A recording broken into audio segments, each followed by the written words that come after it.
এটা কুকুৰ কাৰ শ্ব'ৰুমৰ এটা সেলছমেন কেনেকৈ সম্ভৱ বাৰু জানোচোন আহক। ব্ৰাজিলৰ এডোখৰ ঠাইত খুব বৰষুণ হৈছিল। তাত তেতিয়া এটা ৰাস্তাৰ কুকুৰে হুণ্ডাই শ্ব'ৰুমৰ গেটৰ বাহিৰত আহি খাৰা হৈ গ'ল। যেতিয়া হুণ্ডাই শ্ব'ৰুমটোৰ মেনেজাৰে সেই কুকুৰটোক দেখিলে তেতিয়া তাক অলপ খাবলৈ দিলে। লাহে লাহে সেই কুকুৰটো ডেইলি আহিব ধৰিলে আৰু মেনেজাৰজনেও তাক ডেইলি খাবলৈ দিব ধৰিলে। এনেকৈয়ে কুকুৰটো আৰু মেনেজাৰজনৰ মাজত এটা সম্পৰ্ক গঢ় লৈ উঠিলে। লাহে লাহে শ্ব'ৰুমটোত থকা কৰ্মচাৰীবিলাকেও কুকুৰটোক ভাল পাব ধৰিলে আৰু পচন্দ কৰিব ধৰিলে। তাৰ পাছতেই শ্ব'ৰুমটোৱে এই কুকুৰটোক আঁকোৱালি ল'লে আৰু নিজৰ কৰি ল'লে। শেষত এদিন কুকুৰটোক শ্ব'ৰুমটোৰ সেলছমেন বনাই দিলে আৰু তাক এখন আইডেণ্টিটি কাৰ্ডো পিন্ধাই দিলে।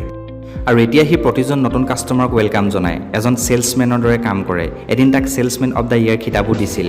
তেন্তে বন্ধুসকল, এই কুকুৰটোৰ নাম আছিল টাকচন প্ৰাইম, যাৰ ইনষ্টাগ্ৰামত একাউণ্টো আছে আৰু 1,74,000 ফলোৱাৰ্ছো আছে। তেন্তে আপোনালোকে টাকচন প্ৰাইমৰ কাহিনীটো শুনি কেনে পালে কমেণ্ট কৰি নিশ্চয় জনাব। ধন্যবাদ।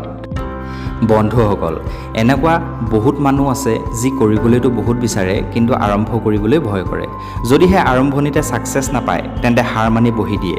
এনেকুৱা মানুহৰ কাৰণে মোৰ ওচৰত এটা মটিভেশ্যন আছে। এই মটিভেশ্যনটোৰ নাম হৈছে নেহা কাক্কাৰ মটিভেশ্যন। এটা সময় আছিল যেতিয়া নেহা কাক্কাৰে গোটেই ৰাতি ভজন গীত গায় আৰু তাৰ বাবদ তেওঁ মাত্ৰ 100 টকাৰ পৰা 150 টকা পৰ্যন্তহে লাভ কৰিছিল। আজি সেই একেই নেহা কাক্কাৰে নিজৰ কঠোৰ পৰিশ্ৰমৰ বলত এনেকুৱা এটা ষ্টেজত আহি পালেহি য'ত তেওঁ এটা গীত গাবলৈ 10 পৰা 15 লাখ টকা পৰ্যন্ত চাৰ্জ কৰে। তেন্তে বন্ধুসকল, মোৰ নাই লগা যে আপোনালোকক ইয়াতকৈ ডাঙৰ মটিভেশ্যনৰ প্ৰয়োজন আছে বুলি। এটাই কথা শেষত ক'ব বিচাৰোঁ, হাৰ নামানিব, নিজে কঠোৰ পৰিশ্ৰম কৰি যাব, এদিন হ'লেও আপোনাৰ সপোন পূৰ হ'ব।